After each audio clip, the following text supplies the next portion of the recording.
तुलसीदास जी द्वारा रचित श्री रामचरितमानस। नमस्कार दोस्तों, मैं रेणु। रामचंद्र जी ने धनुष बाण तोड़ दिया। सीता जी ने लज्जित होकर रामचंद्र जी के गले में वरमाला डाल दी। लेकिन जैसे ही परशुराम जी को पता चला कि शिव जी का धनुष तोड़ा है, वैसे ही वह क्रोधित होकर दरबार में आ गए। भुवन भरी जय जय बानी, धनुष भंग धुनि जाति न जानी। मुदित कहीं जहाँ तहाँ नर नारी, भंजो राम शंभु धनु भारी। सारे ब्रह्मांड में जय जयकार की ध्वनि छा गई, जिसमें धनुष टूटने की ध्वनि जान ही नहीं पड़ती। जहाँ तहाँ स्त्री पुरुष प्रसन्न होकर कह रहे हैं कि श्री रामचंद्र जी ने शिव जी के भारी धनुष को तोड़ डाला। बंदी मागध सुतगन बिरद बनई मति धीर, करई निछावर लोग सब है गए धन मणि चीर। धीर बुद्धि वाले भाट मागध और सुत योग बिरदावली कीर्ति का बयान कर रहे हैं। सब लोग घोड़े हाथी धन मणि और वस्त्र निछावर कर रहे हैं। झांझी मृदंग शंख सहनाई, भेरी ढोल डडम्बी सुहाई। बाजई बहु बाजने सुहाई, जहाँ तहाँ जुग तनि मंगल गाए। झांझ मृदंग शंख सहनाई भेरी ढोल और सुहावने नगाड़े बहुत प्रकार से सुंदर बाजे बज रहे हैं। जहाँ तहाँ युवतियाँ मंगल गीत गा रही हैं। सख नहीं सहित हर्षियति रानी, सुखत धान परा जनु धान पानी। जनक लयो सुख सोच बिहाई, पैरत थके था जनु पाई। सखियों सहित रानी अत्यंत हर्षित हुई, मानो सूखते हुए धान पर पानी पड़ गया है। जनक जी ने सोच त्याग कर सुख प्राप्त किया, मानो तैरते तैरते थके हुए पुरुष ने था पा ली है। रामन लखनु बिलोकत कैसे, ससई सकोर किशोर कुप जैसे। सतानंद तब आयुष दीना, सीता गमन राम पहि कीना। श्री राम जी को लक्ष्मण जी जिस प्रकार देख रहे थे, जैसे चंद्रमा को चकोर का बच्चा देख रहा हो, तब सतानंद जी ने आज्ञा दी और सीता जी ने श्री राम जी के पास गमन किया। संग सखी सुंदर चतुर, गावई मंगल चार। गबनई बाल मराल गति, सुषमा अंग अपार। साथ में सुंदर चतुर सखियां मंगलाचार के गीत गा रही हैं। सीता जी बाल हंसनी की चाल से चली, उनके अंगों में अपार शोभा है। सखनी मध्य सिय सोहति कैसे, छवि गण मध्य महा छवि जैसे। कर सरोज जय माल सुहाई, विश्व विजय शोभा जय छाई। सखियों के बीच में सीता जी कैसी शोभित हो रही हैं, जैसे बहुत सी छवियों के बीच में महाछवि हो। कर कमलों में सुंदर जयमाला है, जिसमें विश्व विजय की शोभा छाई हुई है। तन सकोच मन परम उछाऊ, गुरु प्रेम लखी परई न काहू। जाई समीप राम छवि देखी, रही जनु कुंवारी चित्र अब रेखी। सीता जी के शरीर में संकोच है, पर मन में परम उत्साह है। उनका ये गुप्त प्रेम किसी को जान नहीं पड़ रहा। समीप जाकर श्री राम जी की शोभा देखकर राजकुमारी सीता जी चित्त में लिखी सी रह गईं। चतुर सखी लखी कहाँ बुझाई, पैरा बहु जय माल सुहाई। सुनत जुगल कर माल उठाई, प्रेम विवश पहिराई न जाई। चतुर सखी ने ये दशा देखकर समझा कर कहा, सुहावनी जयमाला पहनाओ। ये सुनकर सीता जी ने दोनों हाथों से माला उठाई, पर प्रेम के विवश होने से पहनाई ना जा सकी। सोहत जनु जुग जलज सनाला से सई सभीत देत जयमाला। गावई छवि अब लोकई सहेली सिय जयमाल राम उड़ मेली। उस समय उनके हाथ ऐसे सुशोभित हो रहे थे मानो डंडियों सहित दो कमल चंद्रमा को डरते हुए जयमाला दे रहे हों। इस छवि को देखकर सखियां गाने लगी। तब सीता जी ने श्री राम जी के गले में जयमाला पहना दी। रघुबर उड़ जयमाल देख देवख बिरसे सुमन सकुचे सकल भुआल जनु बिलो की रवि कुमुद गण। श्री रघुनाथ जी के हृदय पर जयमाला देखकर देवता फूल बरसाने लगे। समस्त राजागण इस प्रकार सपचा गए मानो सूर्य को देखकर कुमुदों का समूह सिकुड़ गया हो। नाचहि का वहीं विबुध बदूती बार बार कुसुमांजलि छूटी। जहाँ तहाँ विप्र वेद धुनि करहीं बंदी वेदा बलि उच्चरहीं। देवताओं की स्त्रियां नाचती गाती हैं, बार बार हाथों से पुष्पों की अंजलियां छूट रही हैं। जहाँ तहाँ ब्राह्मण वेद ध्वनि कर रहे हैं और भट्ट लोग वेदा बलि यानी कुल कीर्ति बखान कर रहे हैं। सोहति सिय राम की जोड़ी छवि सिंगारु मनऊ एक ठोरी। सखी कहीं प्रभु पद गहु सीता करती न चरण परस अति भीता। श्री सीता जी राम जी की जोड़ी ऐसी सुशोभित हो रही है मानो सुंदरता और श्रृंगार रस एकत्र हो गए हैं। सखियां कह रही हैं, सीते स्वामी जी के चरण छुओ, किंतु सीता जी अत्यंत भयभीत हुई, उनके चरण नहीं छूती। गौतम तीय गति सुरथि करे नहीं पर सती पग पनी। मन बियसे रघुवंश समनि प्रीत आलोक की जानी। गौतम जी की स्त्री अहिल्या की गति का स्मरण करके सीता जी श्री राम जी के चरणों में हाथों में स्पर्श नहीं कर रही हैं। सीता जी की अलौकिक प्रीति जानकर रघुकुल मणि श्री रामचंद्र जी मन में हंसे। देखहु राम नयन भरी तज ईर्षा मधु को। लखन रोष पावक प्रबल जान शलभ जनि हो। ईर्षा घमंड और क्रोध छोड़कर नेत्र भरकर श्री रामचंद्र जी की छवि को देखकर लक्ष्मण के क्रोध की प्रबल अग्नि जानकर उसमें पतंगे मत बनो। कोलाहल सुनि सिय सकानी सखी लबाई। गई जहाँ रानी राम सुभाव चले गुरु पाही। सिय सनेऊ बरनत मन माही। कोलाहल सुनकर सीता जी शंकित हो गईं। तब सखियां उन्हें वहां ले गईं जहां रानी सीता जी की माता थीं। श्री रामचंद्र जी ने मन में सीता जी के प्रेम का बखान करते हुए स्वाभाविक चाल से गुरु जी के पास चले। रानहि सहित सोच बस सिया अब दो बिदई काय परनिया।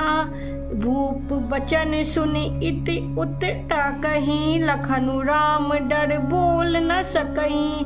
रानियों सहित सीता जी दुष्ट राजाओं के दो वचन सुनकर सोच के बस हैं, ना जाने विधाता अब क्या करने वाले हैं। राजाओं के वचन सुनकर लक्ष्मण जी इधर उधर ताकते हैं, किंतु श्री रामचंद्र जी के डर से कुछ बोल नहीं सकते।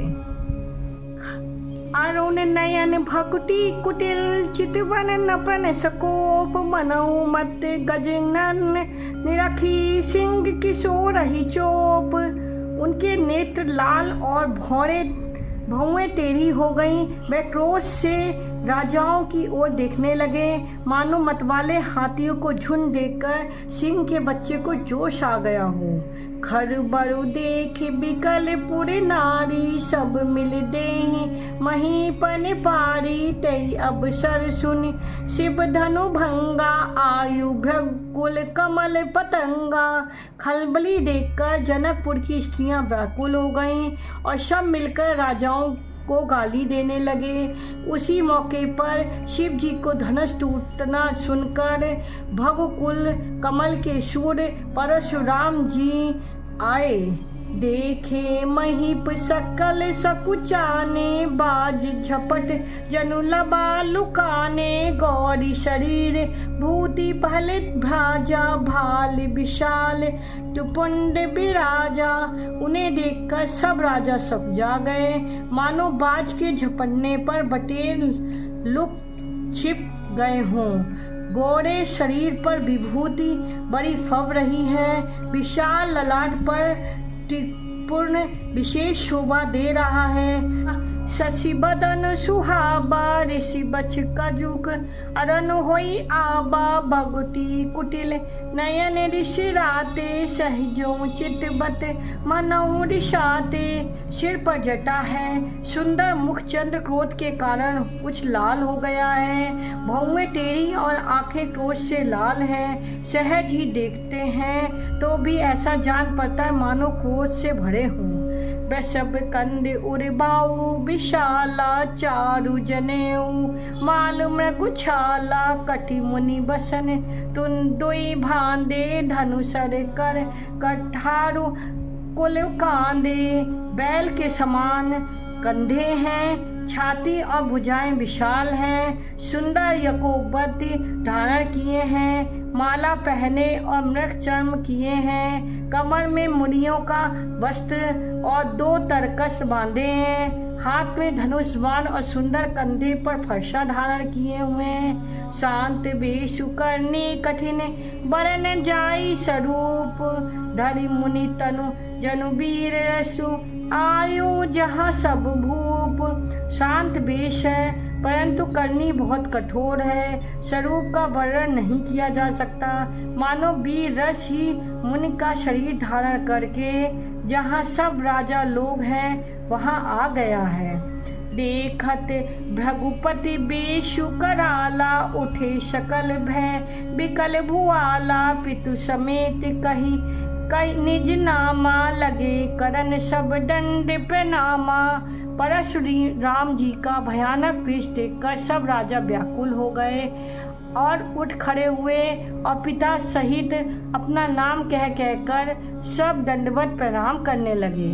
जहीं सुभाए चित बहि तु जानी, सो जानहु जनु आई खुटानी। जनक बहोरी आए सिर नाबा, सिय बोलाई प्रणाम कराबा।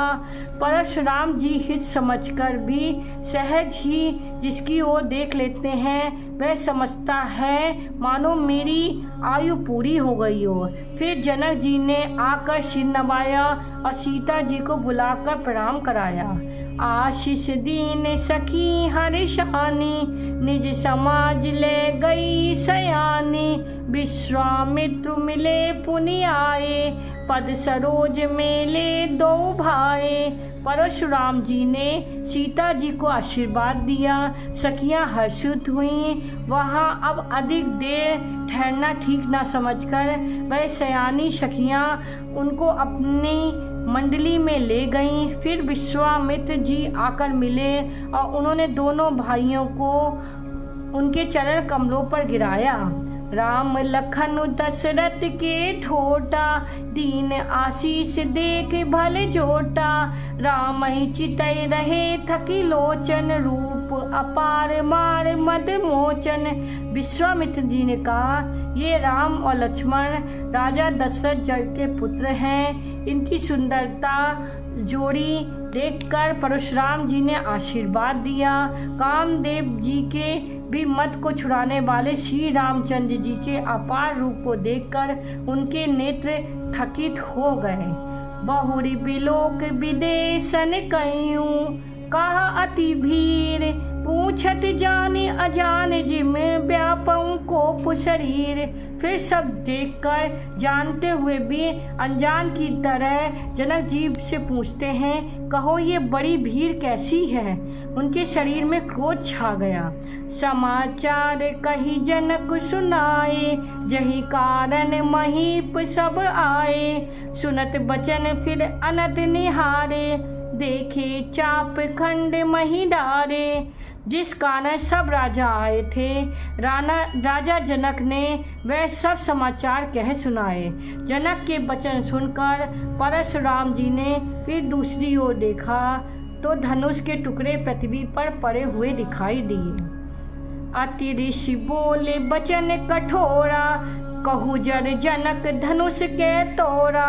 बेग दिखाई मूर ना आजू, उल्टे मही जहाँ लही तब राजू। अत्यंत क्रोध से भरकर वह कठोर वचन में बोले, रे मूर्ख जनक, बता धनुष किसने तोड़ा, उसे शीघ्र दिखा, नहीं तो अरे मूर्ख, आज मैं जहाँ तहाँ तेरा राज्य है वहाँ तक की पृथ्वी उलट दूंगा। अति डर उतर देत न पुनाही, कुटल भूपि भर से मन माही। सुर मुनि नाग नगर उर नारी, सोचई सकल त्रास उर भारी। राजा को अत्यंत डर लगा, जिसके कारण वह उत्तर नहीं देते। ये देखकर कुटिल राजा मन में बड़े प्रसन्न हुए। देवता मुनि नाग और नगर के स्त्री पुरुष सभी सोचने लगे कि सबके हृदय में बड़ा भय है। मन पछताती सिय महतारी, विधि अब संबरी बात बिगाड़ी। भृगुपति कर सुभाव सुनि सीता, अरद निमेष कलप सम बीता। सीता जी की माता मन में पछता रही हैं, हे हाय विधाता ने अब बनी बनाई बात बिगाड़ दी। परशुराम जी का स्वभाव सुनकर सीता जी का आधा क्षण भी कल्प के समान बीतने लगा। सब है बिलोक लोग सब जान जान की भीड़, हृदय न हर्ष विषाद कछु बोले श्री रघुबीर। तब श्री रामचंद्र जी सब लोगों को भयभीत देखकर और सीता जी को डरी हुई जानकर बोले, उनके हृदय में ना कुछ हर्ष है ना विषाद। नाथ शंभु धनु भंज निहारा, होई केउ एक दास तुम्हारा। आयुष कहा कही किन मोही, सुन ऋषाय बोले मुनि कोही। हे नाथ, शिव जी के धनुष को तोड़ने वाला आपका कोई एक दास ही होगा, क्या आज्ञा है, मुझसे क्यों नहीं कहते। ये सुनकर क्रोधी मुनि ईर्षाकर बोले, सेवक सो जो करे शिवकाई, अरि करने करे लड़ाई। सुनो राम जही शिव धनु तोरा, सहस भाव सम सो रिपु मोरा। सेवक वह है जो सेवा का काम करे, शत्रु का काम करके तो लड़ाई ही करनी चाहिए। हे राम सुनो, जिसने शिव जी के धनुष को तोड़ा है वह सहस्त्र भाव के समान मेरा शत्रु है। सो बिलगाऊ बिहाई समाजा, नातक मारे जय ही सब राजा। सुनि मुनि बचन लखन मुस्काने, बोले परशु धरई अपमाने। वे इस समाज को छोड़कर अलग हो जाए, नहीं तो सभी राजा मारे जाएंगे। मुनि के वचन सुनकर लक्ष्मण जी मुस्कुराए और परशुराम जी का अपमान करते हुए बोले, बहु धनऊ तोड़ी लड़काई, कभौ न असिरिस कीन गोसाई। अहि धनु पर ममता कही हेतु, सुनि ऋषाय के भृगुकुल केतु। हे गोसाई, लड़कपन में हमने बहुत सी धनुनियाँ तोड़ी हैं, किंतु आपने ऐसा क्रोध कभी नहीं किया। इसी धनुष पर इतनी ममता किस कारण से है। ये सुनकर भृगुवंश के ध्वजारूप परशुराम जी कुपित होकर कहने लगे, रे नप बालक काल बस, बोलत तही न संभार। धनुषम त्रिपुरारी धनु, विदित सकल संसार। अरे राजपुत्र, काल के वंश होने से तुझे बोलने में कुछ भी होश नहीं है। सारे संसार में विख्यात शिव जी का ये धनुष क्यों धनु के समान है। लखन कहाँ हंसी हमरे जाना, सुनऊ देव सब धनुष समान। का क्षति लाभ जनु धनु तोड़े, देखा राम नयन के भोरे।